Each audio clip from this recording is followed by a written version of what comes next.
You are listening to Kate and Company. I am Caitlin O'Connor, a local real estate agent here in Rochester, New York. And in this podcast, we are not just talking real estate, but also about life and entrepreneurship. It's going to get personal. This podcast is brought to you by Premium Mortgage Corporation. Premium Mortgage is one of Rochester's leading mortgage lenders and voted the #1 fastest growing company in Rochester in 2021. They're experts in home financing. Personal, professional, and local expertise is what you get when working with Premium Mortgage. As a mortgage lender, their #1 goal is for every customer to feel comfortable, informed, and well taken care of. After all, a mortgage isn't just a transaction, it's a partnership for life. As a local real estate agent, there is nobody I trust more with my clients than Premium Mortgage. Today, on episode 3 of Kate and Company, I'm interviewing the queen of secondhand fashion. Her unique eye for thrifting, combined with her passion for helping other women feel great about themselves, inspired her to develop a successful fashion consulting and online thrifting business. She developed her brand by doing what she loves, and today she has over 14,000 followers on Instagram who likely found her through her sharing her thrift store bargains and fashion finds. Today, we will be talking about her journey and how she has gotten where she is today. With that being said, I introduce to you my girlfriend and fellow girl boss, Sarah Pavia, aka Sarah Second Look. Welcome to episode 3 of Kate and Company. I'm so excited to have my girlfriend Sarah here today. Yay! Thank you for coming. So excited to be Sarah here. Second Look. So leave it better than you found it. Oh, yes. Definitely my tagline for Yes. sure. I feel like it's been a little bit since I recorded my last podcast because it's a little bit of a labor of love when you develop something and you want to come from the heart and it needs to be authentic. So I took a couple week break because I wanted to kind of make sure that as I move forward that this is, I'm coming from my heart and I'm getting across the message that I want to people and connecting with people like you. And my previous guests who have been amazing too. So thank you. Thank you for being here. Yes, so of course. Excited. I'm so honored. I'm so jazzed about what you're doing. I think it's phenomenal. So I'm so excited to be included. Thank you. Thank you so much. Yeah. Well, when I thought about, of course, like I have like all the women that inspire me. There's so many.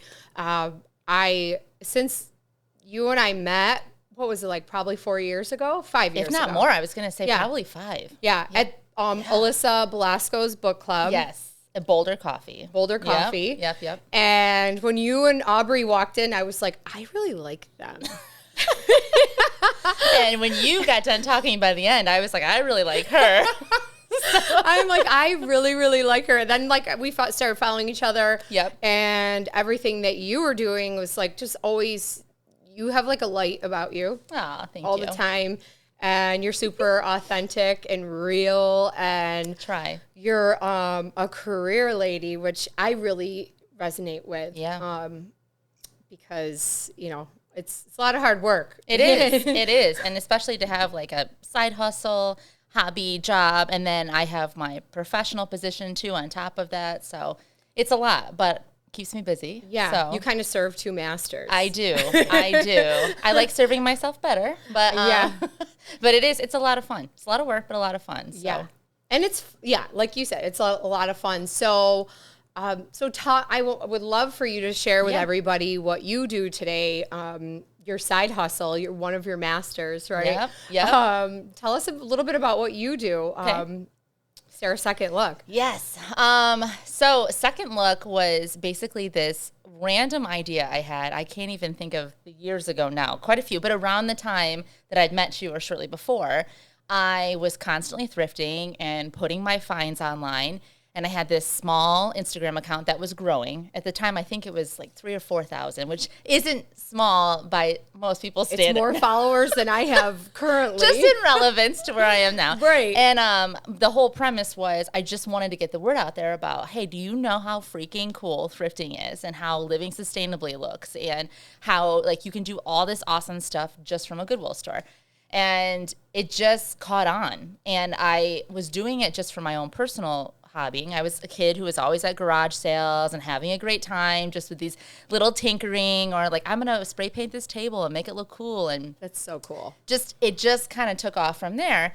And it got to the point where women were reaching out and saying, hey, Sarah, like, love your style, love what you're doing. Have you ever considered doing this for others, whether that's shopping or styling? Could you come? I'm doing a beach house theme and it's really expensive in my cottage cabin. Can you like come find beach stuff for me? So you were doing interior design Yes, as well. Yeah, quite a bit. And I just realized, I'm like, wow, this is a thing. Like this is, and it doesn't feel like work because I love it. Yeah, so did it start when you said I had this like little Instagram account? So did you have your own personal Instagram account and then it slowly evolved into, hey, I'm going to start like a thrifting account? It basically was let me put my outfits online and pretend I'm really cool and fashionable. Like Poshmarky? Well, kind of. It was more around the time that all the big influencers were coming out and everyone was just kind of standing on a sidewalk looking all fashion model-esque. Right. Like back in the day when an influencer was just a girl, like, posing. And so that's how it started. But mine was, I'm not high end. I'm not even J. Crew. I'm your thrift store girl on the sidewalk. And I think people related to that because like, oh, that's affordable, attainable. She looks like somebody that I could be kind of thing. And so I just kind of ran with that. And it's continued to evolve and add on over time to all these other things. And it keeps my creative juices flowing. So, and then one day I was talking and I was like, oh, I should take a second look at that. And then I went, oh my God, second look. Yeah. That's it. You're like, that's it. Aha moment. Like, that's what it should be. So, yeah. And it evolved into this brand that's taken me from just Sarah as a person to Sarah who goes into Wegmans and people are like, you're the thrifting girl. And I'm like, yes. If anything else, just go thrifting. So, yeah. Oh my gosh. So cool. Well, when I talk about you to my husband or whatnot, I'm like, you know, Sarah's second look. Like, I literally just call you Sarah's second look. That's how you introduced me at all the book clubs. Sarah, or you've been like, second look, Sarah. I know. I always screwed up. I'm like, second look, Sarah. Like, look at her for, again, because she's hot. But Thank you. Yeah, I'm like, Sarah, second look.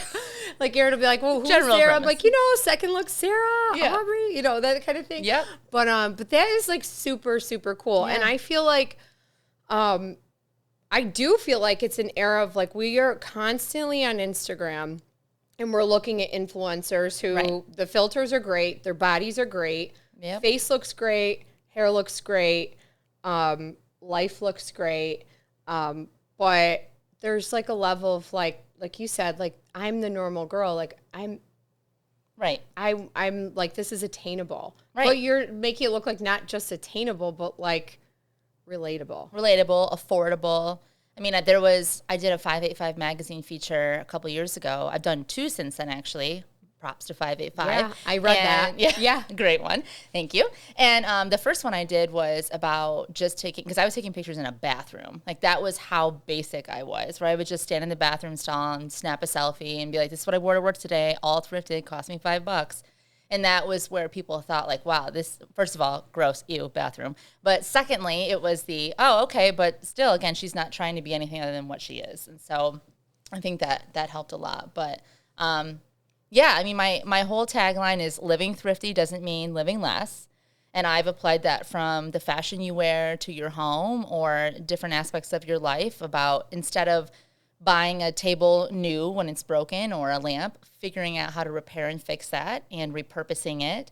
And it's a big thing that I'm trying to say all the time. And I try to live that standard for myself too. I try really hard not to overconsume where possible. I love my clothes. Yeah. But try to be mindful of that. Well, you also save on your clothes. I save quite a bit, yes, by thrifting. Dollar Sunday, plug. But,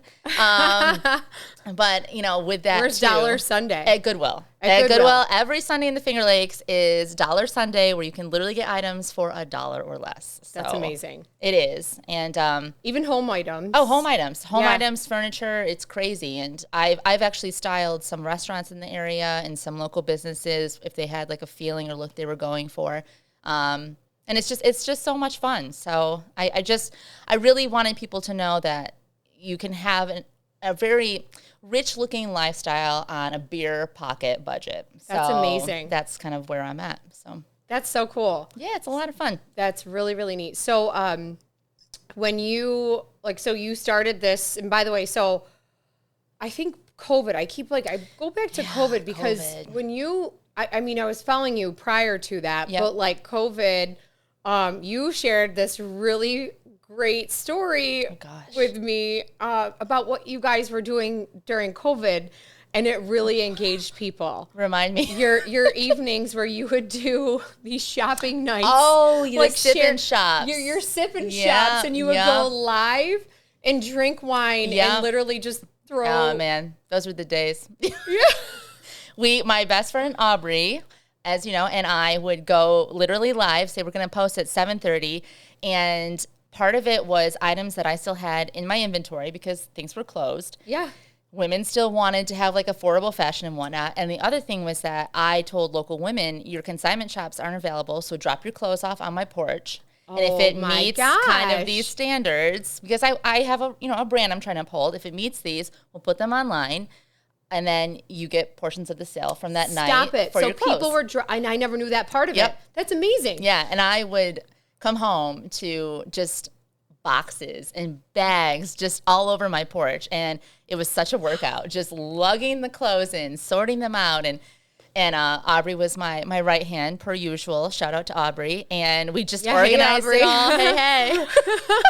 So we organized it all, put it together, and that way people could literally see their items, too, during the sale. Be like, that's my jacket. And then you could see who it was being sold to. It was very engaging.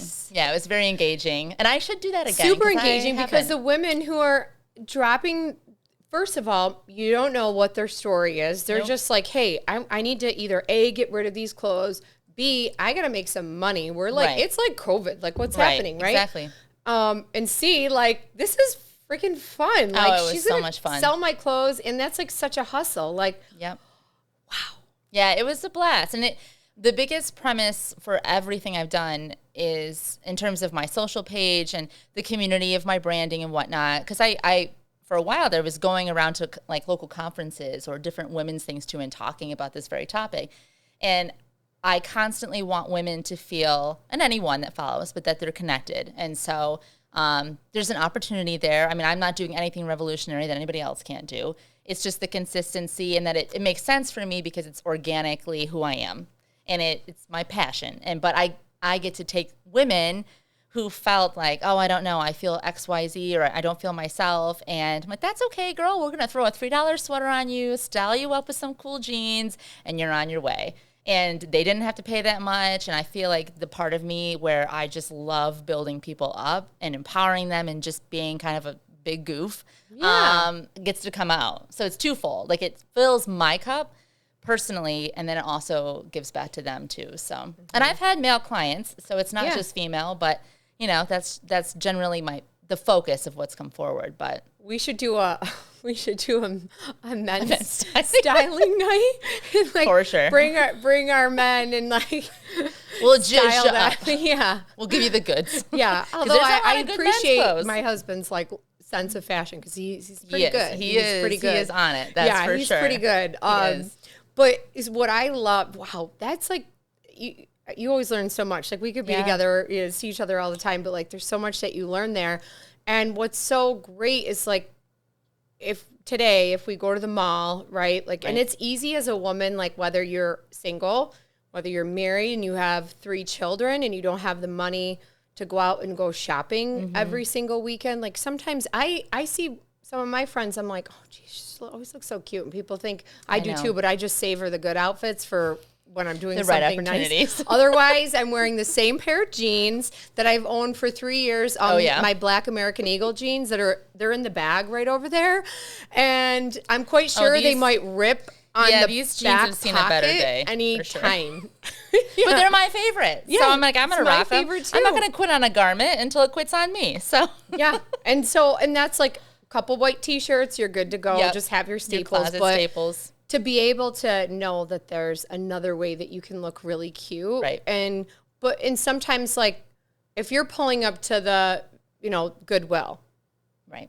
As a woman, do you think most people are embarrassed to walk in if they think that they're going there for clothes? Like there's like the thrifting era because my stepson's girlfriend Bridget, she's a huge thrifter. She's got a place at the Lucky Flea as well. Love it. And she's really into like 90s, which is huge vibes, right now. which is great too. Yep. But like there's thrifters, and then there's women that are like, well, I don't know if I'm a thrifter. They don't know what to look for. Yeah. And they think it's overwhelming. And yeah. Or do you think that some women are like, oh, well, I'm going to go to the Goodwill today? Like, do you think that needs to like go away? Because I feel like this is like a new era of there's so many stores and online, right. Instagram that like we're in a world of consumption. Right. So like, mass consumption. Go to the Goodwill and walk around for fun and find things. And Goodwill isn't the only thrift store by any means, especially in our area. But I definitely want you at the end. Yes, let's drop I'll drop some names. Yeah. But the biggest thing is that it's so mainstream right now because it's popular that people are starting to catch on, and sustainability is having a moment. And so one way that I say, people are like, well, I try to recycle this, and this. And whenever I have conversations with people around sustainability, I'll say, well, what's your carbon footprint when it comes to your clothing? What's that look like? And people look at me with these eyes of, I have no idea what you're talking about. I'm like, the smallest change in this very minute way can have such a large impact, because the fact that we even have secondhand stores is indicative of how much we are mass producing. Because if we weren't at like a Forever 21 or some of these larger like big box stores putting so much out there consistently, we wouldn't have a need to go buy things that other people have given up to get something else. So it's not necessarily that the thrift store concept itself is cool. It's a complex of our culture, shows that we just buy too much crap. But what you can do is go and continue to keep those items, those books, those whatever, in that like that cycle of just continuing it on, rather than buying something new. Like I have a secondhand book club as a part of Second Look, and I give away secondhand books every month. It's so cool. And that way, like people, read some cool stuff, and it's free, and just give me a follow. I ask for a tiny little thing, and you get a book. So it's stuff like that. But that's where I see people going into the stores, and I think people have caught on more that like this is not only trending and cool, but it's a way that you can have an impact, even in a small way. You can still have an impact. And kids' clothes. I mean, I don't have children, but my sister has twins, and two of everything. Your sister had twins. Yeah, I've seen them, but twins. I try to shop for as much as I can for her. And there's a lot of stuff that's new with tag. Like everything I'm wearing per my brand is thrifted, and like it was all new with tag when I bought it. And I buy things that aren't too. But for the boys, beautiful children's clothes, toys, etc., are in these thrift stores. And as a parent, like kids are. They're taxing. They are. And by the way, I went into that store called Kid to Kid. Yeah. On Westridge Road. I think I went in there for something. I don't know, like something that they needed. It was like Red, White, and Blue Day, or is it like a Once Upon a Child? Similar. Okay. Yeah. Okay. Yep. And there's brand new like Nike. Sweatpants and the sneakers that are in there. I was like, wow, this is amazing. I'm like, I need to come here more often. But guess what? I always forget to. Right. But that's fantastic. Yeah. It's just, little steps here and there can help. But plus it feels really cool to be like, yeah, I look like a dime piece and it cost me $1. $1. The dress. There's two things I want to point out. Number one, you posted this dress when you and Cam yes, were at my a floor-length emerald green dress. Well, that one is gorgeous, but there was also another one that was like a lace dress. The lace one at and the by lake the way, house. I'm going to tag it when I post this, and I'm going to tag this dress because it's beautiful. It was $1. It was $1. It was $1. And it didn't have to be tailored, nothing. And I felt on top of the world. And I knew I was being around these people who are, very large fundraisers and givers and whatnot, and very expensive gowns. And I just was walking around like, yep, $1. I love that so much. Oh my gosh. So yeah, and that happened the same thing at another event. Gown, and everyone was like, oh my gosh, you must have had that custom made. I'm like, right off the rack at Goodwill. Right off the rack. Yeah. So that's, again, like I try to constantly live that portion of my brand by representing that in my everyday life. So that's so cool. So like some people might think that going to a Goodwill or another one of these stores is overwhelming, or maybe they'll be like, well, I don't know if I'll find anything, and they don't really have time, which, by the way, I feel like that's why your brand is so cool, because you find the best things and then you post them, and it's super fun and engaging. Any tips that you would give to other like women or men of when you go to Goodwill, like how to make the most of your time, I guess, when you're there, if you're looking for something specific. Admittedly, you can spend hours in a thrift store. You can spend hours in Target. It just depends on, for me, I'm fortunate enough to have visual sight where I can walk down an aisle and look at things and be like, I can see the things that pop out at me. And you have to go in with the mindset that if you're not going to see everything, and that's okay. You're going to miss things as a result. But if you just kind of walk around and get a feel for it, or say your first time you just want to start with a section, like, I really love shoes. Okay, girl, hit those shoes. Like, walk over, see how it feels. And don't look at it as this big composite, but break it down and to say, I'm going to try this, maybe this section, and see how it goes. Maybe next time I'll try furniture. But a lot of it is just kind of looking around, just taking it in, just getting a general feel for it. But yeah, if you're going item by item, you will spend hours in a thrift store, which if that's your jam, get after it. But it's not typically how I maneuver. Yeah. I give myself a time limit because otherwise I could be in there forever. And I just say whatever I find in that moment. And for those who don't have that ability, that's where I come in, and I have, I shop for a lot of people, send them clothes and things like that. I have customers in California. I have customers like all over the country that I have their specs, so to speak. I shop for them, and then I send things out to them. So, and they'll say, hey, here's my size. This is what I like. And if you find anything, let me know. Yep. And then I'll give them pictures and whatnot and say, this is the general sense. I know this is your feel, your boho, whatever. That's a lot of work. Oh, yeah. It's a lot. And I was doing it to a much higher degree prior to COVID. And, I mean, I had like upwards of 100 clients in 1 month. And it was insane just trying to organize and keep it, because there's so much thought that goes into thinking about someone else's body and trying to think about like what they'd like, what books they read, whatever. And it was a lot. Did you feel a lot of pressure? I felt crazy pressure because ultimately you're trying to be that person without them being there to tell you what they want. So, and you were working your other career. Yes, I've had throughout all of this, I've still had my position, which has changed a few times, but I've had some type of 9 to 5, so to speak, and it's been 9 to 5 mornings or nights with Second Look, and then weekends with Second Look, and so now I'm kind of balancing and getting back. I took a break. Yeah, I took a little bit of a break. Those are very important because I felt a level of burnout in my passion. And it's one thing to have burnout in a job or something else, but if your passion's getting burnt out, that's where you gotta pull back. Because if you tap that, that's the deep. And if you're burning out there, then the rest is just not going to be good. So you can't. Your creativity, your juices are not flowing. No, so to speak. If you burn out, because that's I felt like you and I when we talked yesterday, just kind of. I wanted to understand, like, hey, what's important to you? Right. And, as soon as you said, I needed to take a little bit of a step back to get creative, be thoughtful in my message, and just get my passion back a little bit. Yeah. And it doesn't mean that you lose your passion for something, but what it means is that you just need a break. And I feel like a lot of people, like, with like my real estate business, like, of course I'm always working that. But sometimes it might seem like, especially on social media, might seem like there's some times where we're super engaged and we're going and rolling and we're posting and it's great. And it requires a lot of work. It requires a lot of work, but we don't always have to be like that. Right. But once we're, I feel like, and you probably, I'm preaching to the choir because like you have grown your following so large. Yeah. That once you start to grow your following, it must feel like a lot of pressure to keep it going. It does. And I mean, admittedly, I grew it last winter. It hit 10,000 in December.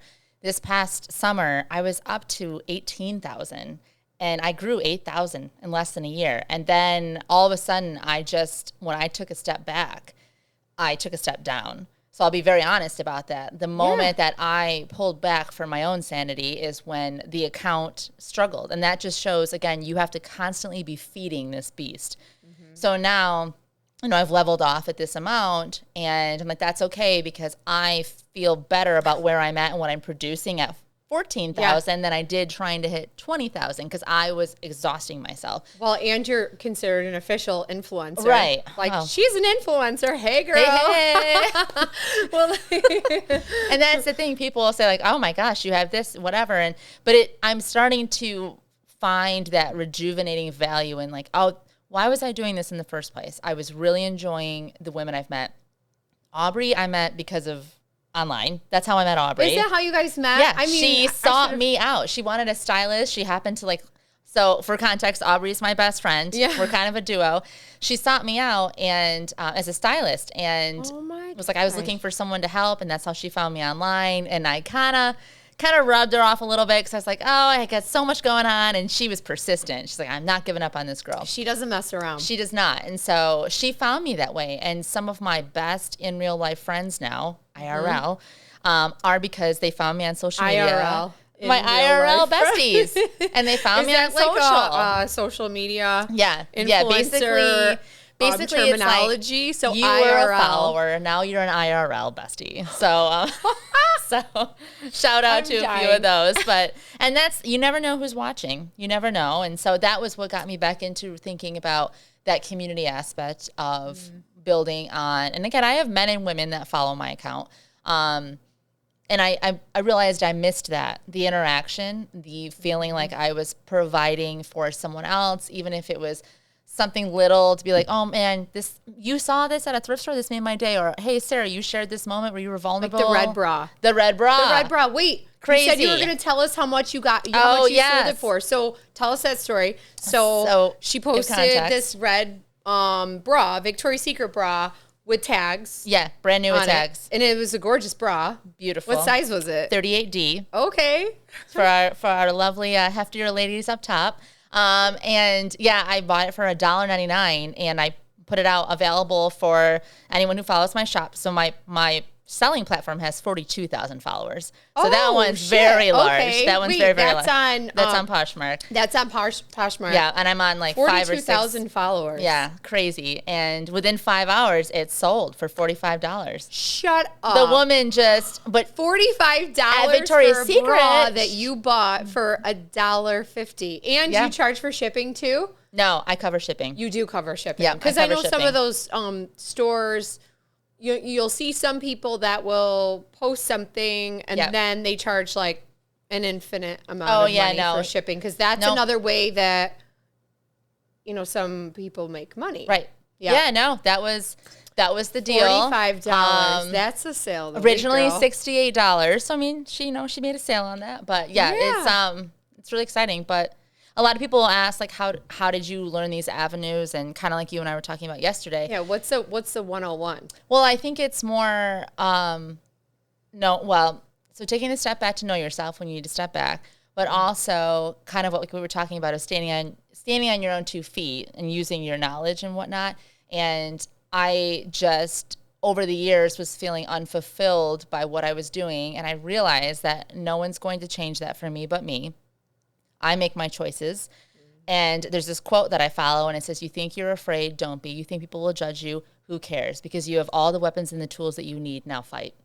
And and they're all inside. And so every time I thought like, I've gone through some things, I'm like, okay, I've got to stand back up, pick myself up, figure it out. I wanted this brand, whatever. I would watch YouTube videos, or I would listen to podcasts, anything that. You take the time to sit back. Because this stuff, you don't learn these things overnight, but your authenticity and passion for it kind of.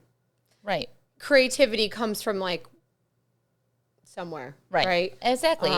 So you're not from here. I'm not. No. No. So when did you move to Rochester? 2011. 2011. Okay. Yes. So how old were you? Oh God. I'm 37 now. You heard it here first, folks. I'm 37 too. I feel like we've talked about that. Yeah. Yeah. So what was I? I was in my 20s. Mm-hmm. Why did you move here? A job at RIT. I was in higher ed for a number of years. That's my background. I have 2 masters in higher education. I never knew that you had 2 master's I have degrees. 2 masters in a You and field my I'm no husband. longer doing. Yeah. Well, I hope he's doing something because I'm not. He's doing something. But yeah, I came out here for that position at RIT. Oh, that's amazing. I love Rochester. It was life-changing. Yeah, well, Hill and Valley Creative here, Yeah. they're all RIT Props, grads. props. Pretty much Love all it. our RIT grads. Yeah, you guys, they're all RIT. Yep. That's amazing. So great. So, so you moved here for a job. Yep. Yep. Moved here for that, and then started kind of doing second look out of my house a couple years later after kind of my online brand took off. And then I pivoted and realized, hey, I'm really good at marketing and I'm really good at like creatively building up brands and people.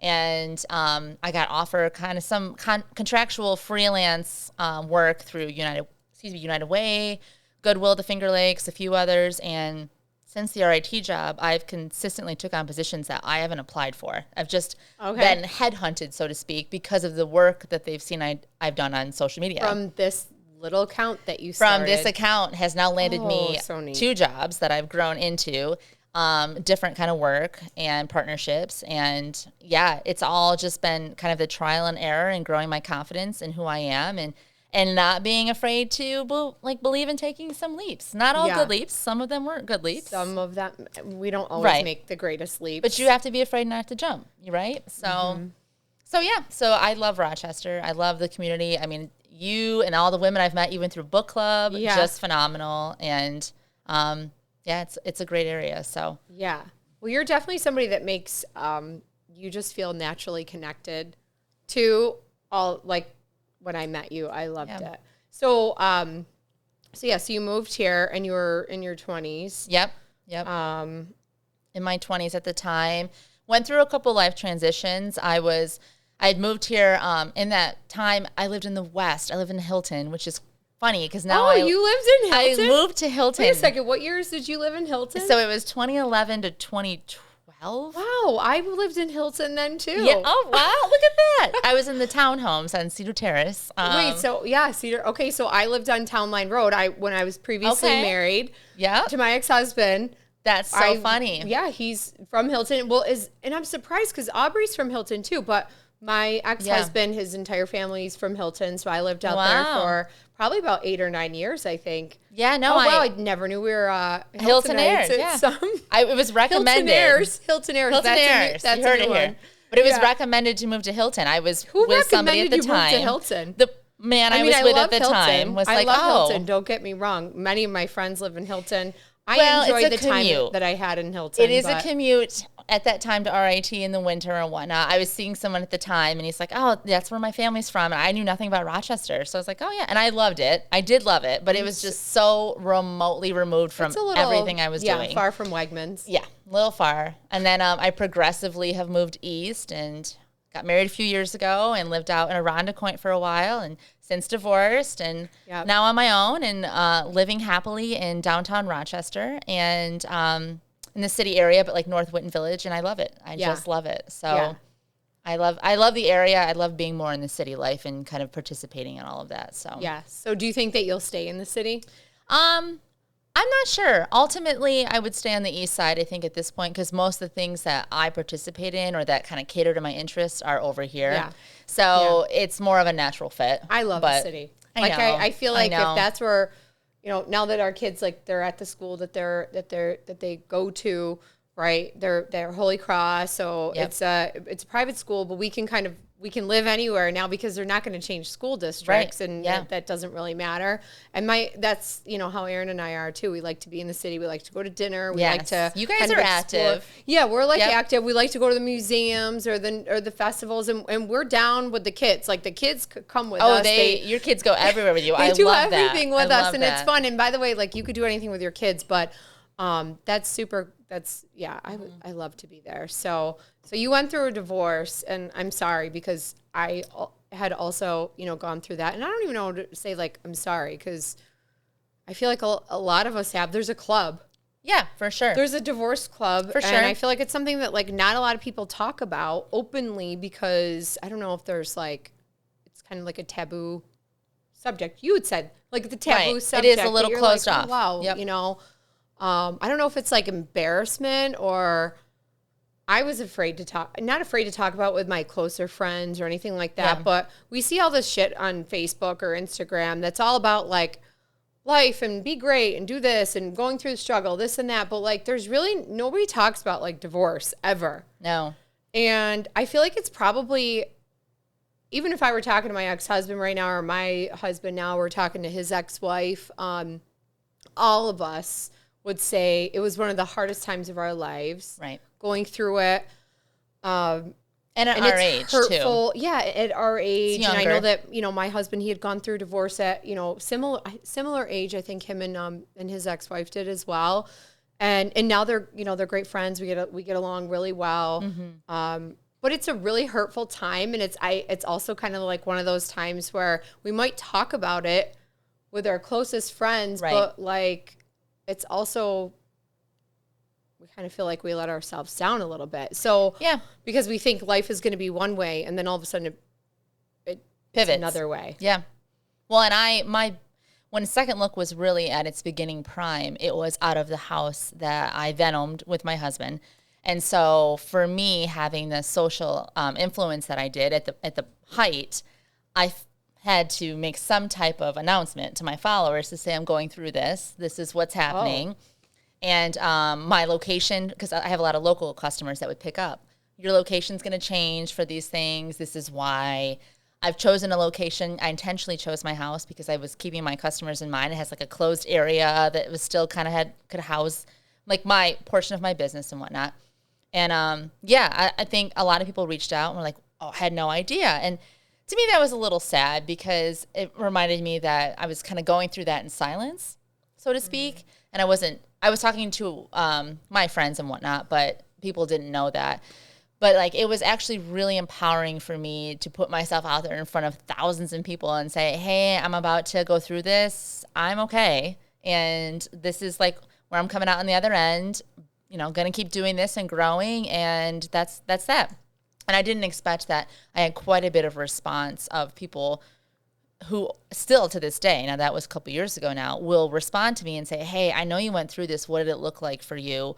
Would you ever consider talking about this? And I always say... And are these women that are they going through a divorce, or they're thinking about it, or they're considering? I mean, and not to like, by the way, not to... out any type of course, because this isn't about like everyone reach out and like if you're thinking about getting a divorce, talk to me. Because like, by the way, if anybody ever asked me that, I would be like, you need to ask yourself that. Right. But if you're going through it and you ever want to talk to somebody and you need support, and that's exactly what I've said. It's very personal. Every situation is different. Oh, for sure. And it all depends on what that looks like for yourself. But I think just the idea of knowing that like these things happen. It's unfortunate. It's not like I'm rallying behind like a war cry of like, like divorce. But it's just the divorce parties. Like, let's get on it. Good luck Friday night.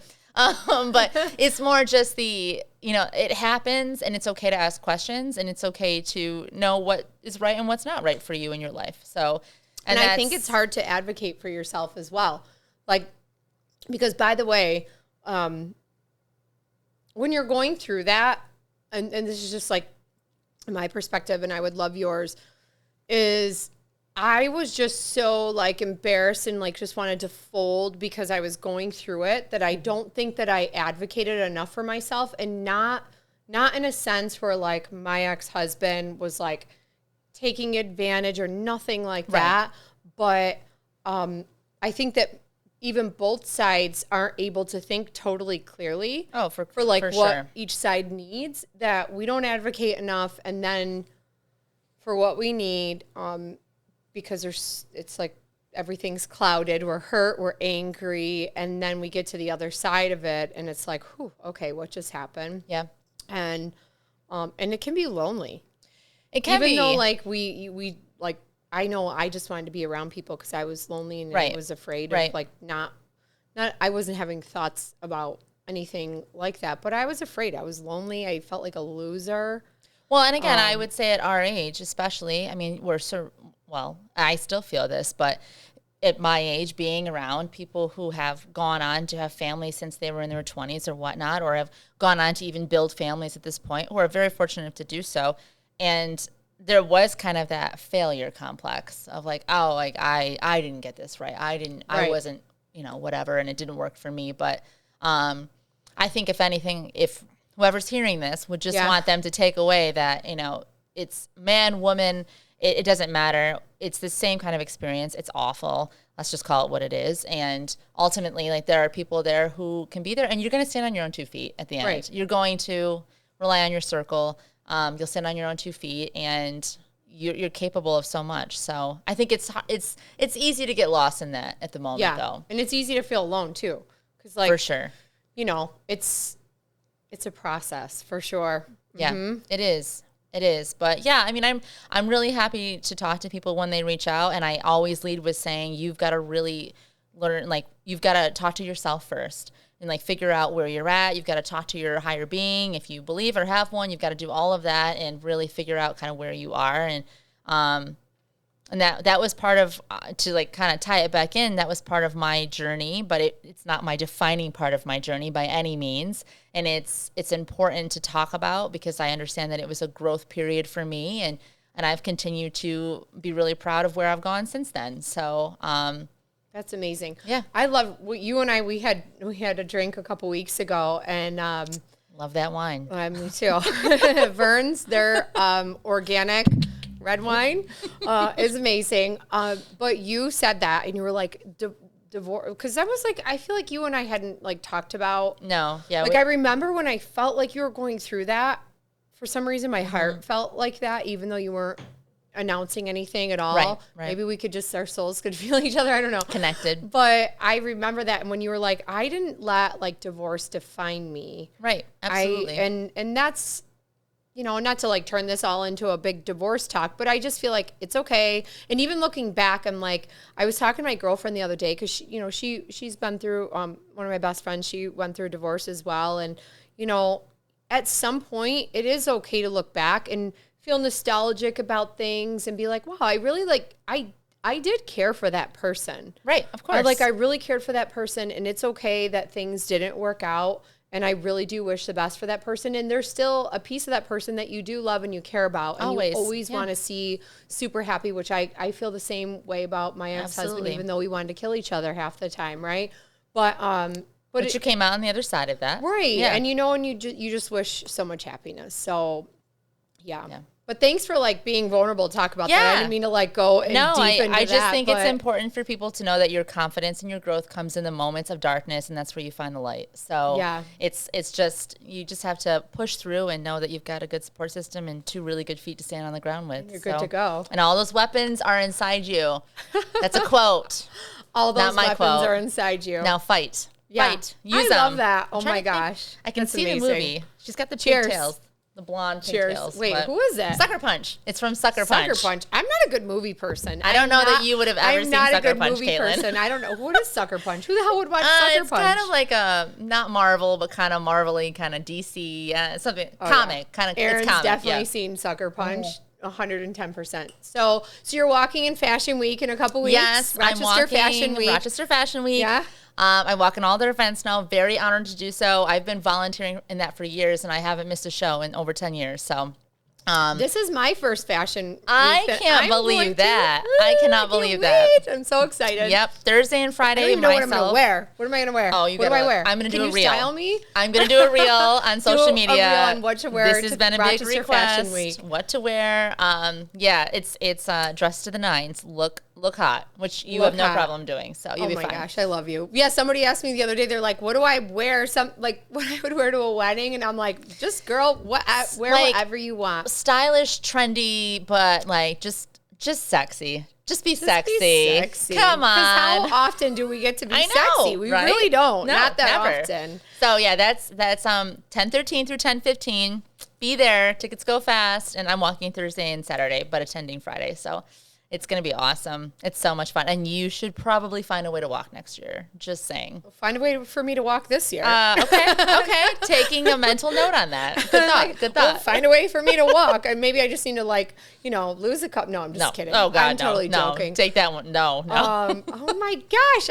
I love you so much. I love you, too. This was so fun. We could do this for hours. I know. I'm quite sure. I really could keep talking for hours. It's true. But yeah. So Yeah, so Fashion Week, I want to talk about how can people find Sarah, and I'm so excited that this was needed. Like, women need this. They need to hear this, like, thrifty, secondhand, like, because, by the way, we're in inflation. How do people find you? So I am at Sarah Second Look on Instagram. That's really kind of where my audience is at the moment. I had a Facebook page, and Facebook is floundering, sadly, but Instagram is where it's at. Oh, I love Facebook. I know. It is floundering, though. I mean. It is. But it's at Sarah Second Look, and if it's not because you necessarily want to buy something, but you just want a girlfriend, even I've met a lot of women out for coffee who just need a pep talk. I'm like, that's fine.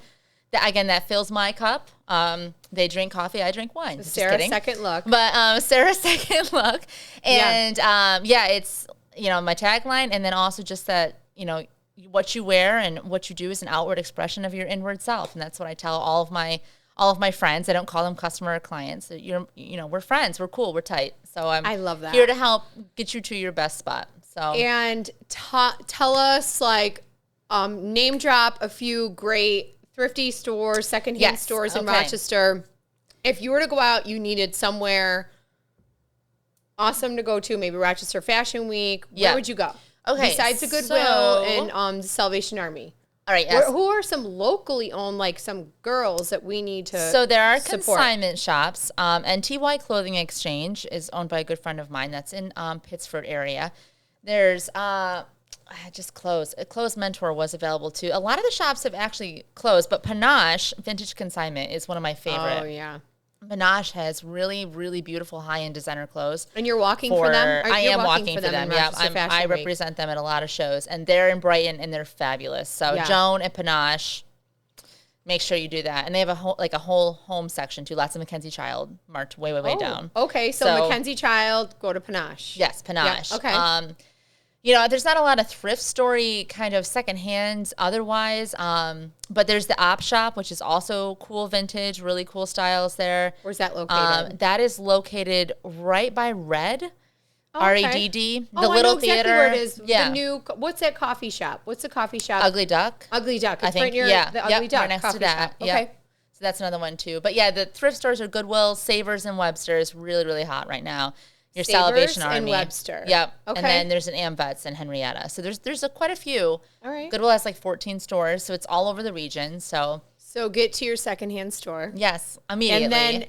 But first and foremost, follow Sarah Second Look. Yes, and I also go shopping with people to teach them how to thrift. So So maybe we should set up. Oh my gosh, how exciting would this be? We should set up secondhand Sarah. she keeps doing it wrong.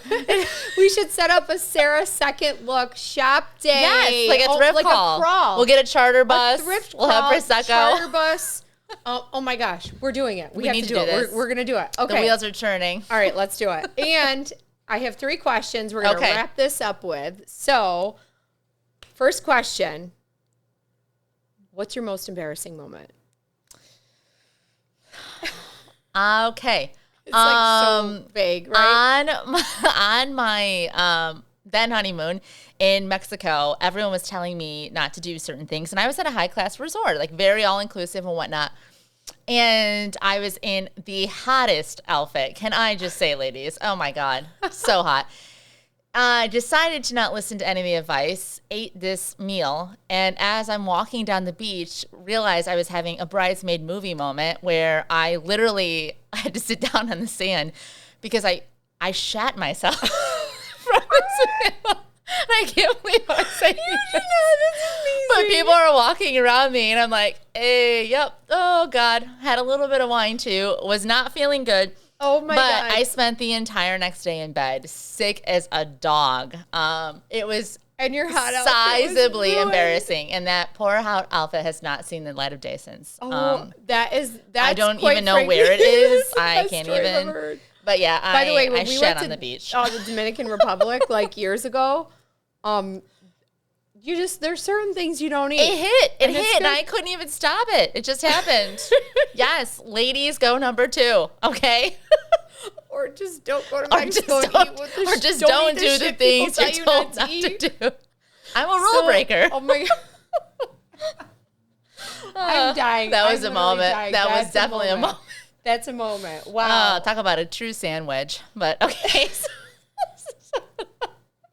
Wow. Okay. What's your biggest regret? Gosh. Eating that, whatever you ate in Mexico? Eating that. Oh, I'm Lord. dying. Oh, Lord. Okay. Biggest regret. Oh, man, that's so tough. Okay. This is a lame one. This is not as fun as shitting myself, but I would say that I didn't educate myself enough as a young adult to I moved out. Well, I went to college at 18 and I never moved back home, never moved back to that area, nothing. And I've been completely on my own ever since. And By the way, that's amazing. Yeah, crazy. And I love that for myself. You'll learn a lot. Yeah. But I think it's that I didn't take the time to really dive into things like financial literacy as a young adult, or really signing off on college loans and this and that. And I didn't take that time to really think about the long-term implication. And now in my 30s, I'm like, yeah, I would do a lot of those decisions over. I would have gone somewhere else for college. I would have done this. Like, I would have made some better choices if I had taken the time to really understand. Admittedly, I feel like I was too naive to do that, but I regret that I didn't push myself to care more, because I kept thinking like, oh, I'll deal with that tomorrow. Like when you're young and you think Did your parents share those things with you, or? I think my parents did the best they could, but I every think parent does the best they can. I think going into any situation as an 18-year-old, I don't know that I was as equipped as I should have been. We're not ready to listen either no, at 18. No, like, I even think if I'm they did invincible. try to. Still to this day, I know I'm invincible. Hello. Hello. But no, I think I just wish I had made some different choices then, which have impacted me still now. And so I'm really working on that in some different areas. That's great. Just like that, like everyday life stuff. I'm really book smart, kind of street cool, but sometimes I'm like, where's that street smart, Sarah? I'm less book smart. Yes. Than I am. Like, I'm street smart, but I'm some book smart, but that's amazing. There's a couple wine nights I regret, but That's okay. I won't talk about those. Last question. Okay. What's going well for you right now? Oh. What are you proud of? So, I am most proud of kind of my audacity and my independence. I make it a point to, this is going to be my only soapbox, I live very, very large intentionally. People complain about birthdays or other things, and I always get in their face and say, aging is a privilege. My mom has cancer. I've seen a lot of people die. I grew up in a funeral home. And I'm very, very proud of the fact that I take every single moment and I just squeeze the hell out of it. And when people are like, it's just another year, I'm like, it's not, because it is everything that you have that someone else didn't have that they wanted and that they couldn't do anything about.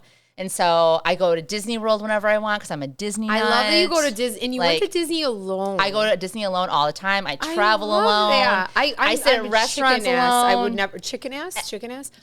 I have never done that. Oh, and that's love where watching you do that. I like being audacious and being like, you know what, screw it. If I want to do it, I'm gonna do it. And who's gonna stop me? So, and that's really where my confidence has gotten to a point where I do things. People are like, I would never do that. I'm like, well, you should start. You should start. When I met my husband, he was in a bar alone, like just walked in, said, and he still to this day. He might go to the mall and buy a shirt for himself. I saw your husband at Rella. Remember? He was sitting there, and I was like, hey. He goes to Rella by himself. Yeah. And if he's out and he has extra time, which as he should, and he'll go into Rella by himself and have a bite to eat, have a couple drinks, talk to whoever's next to him. I do it all the time. I love it. It's amazing. If you can't hang out with yourself, how can you hang out with anybody else? Yeah. You have to be one. Like, you have to understand and love yourself. To be the best mom, to be the best friend, the best wife, it all comes from inside. And so I'm really proud of that. I'm really proud of the work I've done on myself the past couple of years to stand strong on who I am. Do you think you could have said that 5 years ago? Not as strongly as I can right now. I think I was developing that. I love you so much. Because that's such a huge thing. Like, I could never have said that 5 years ago, but today I'm like, when you get to the point where, like, of course you always give a crap what people think. Like, the people that you love and are closest to you. Sure. Like, you care what they think and you love them so much. But, like, when you finally, there's just this moment where, like, you feel like there's a freedom. Yep, and, like, absolutely. I'm going to do what I want. Like, not like that. Within but, like, I'm going to reason, be who I am and do what I want and speak like talk how I want and without any expectation of what's coming back to me. And I feel very like that's firm like and comfortable. It's your most authentic self, and it's awesome. And I'm sure so many women look up to you. Oh, I appreciate that. 42,000 women on Poshmark and 14,000 on Instagram. And it's not about who follows you. No. But here's the reality of it. People follow you because you're authentic, you have like a big heart, and you're relatable, and that's amazing. Oh, thank you. So thank you so much. Thank you. And this was awesome, Caitlin. This was Thank awesome. you. And so honored to have done this. We will just say peace out. Episode 3, Kate and Company podcast. Thanks for joining us, and I hope you enjoy this episode.